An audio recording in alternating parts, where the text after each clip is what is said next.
पूर्ण होना, संवेदनशील होना, प्रेमपूर्ण होना, तो जीवन के सभी आयामों में उनकी ध्यान विधियां ऐसी नहीं है कि आपको बैठ के आंख बंद करके बैठ जाना और किसी चीज पे एकाग्र करना है। जब आप चाय पी रहे हैं तो होशपूर्वक पीजिए, जब स्नान कर रहे हैं एक एक बूंद का स्पर्श शावर का मजा लीजिए पूरी संवेदनशीलता के साथ। जब पैदल चल रहे हैं तो पैदल चलना ध्यान है, जब किसी से बातचीत कर रहे हैं तो वह बातचीत ध्यान है। तो जीवन के सभी आयामों में होश, अवेयरनेस को जोड़ना है, साक्षी भाव को जोड़ना है। निश्चित रूप से सेक्स उसमें से एक हिस्सा होगा जीवन का। तो ओशो ने उसको स्वीकारा है, उसकी सहजता में, उसकी नैसर्गिकता में। अब इस बात को कोई एम्पलीफाई करके बताए तो ये उसकी मानसिकता को बताता है, उसकी मानसिकता में कहीं रुग्णता है। ओशो के पहले तक सेक्स का सदा से दमन किया गया है, उसकी आलोचना की गई है, उसकी निंदा की गई है, उसको पाप बताया गया है।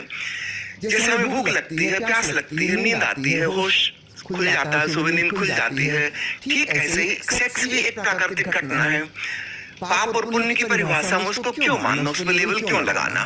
तो ओशो ने यहाँ पर सवाल उठाया कि वह गलत नहीं है, वह पाप नहीं है, लेकिन लोगों ने इस बात को पकड़ लिया कि जैसे वो सेक्स को प्रमोट कर रहे हैं।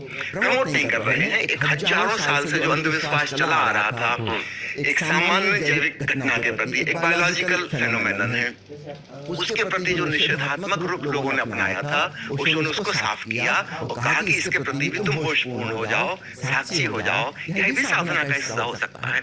ओशो की 650 किताबें हैं, सबसे मोटी किताब गीता पर करीब इतनी मोटी।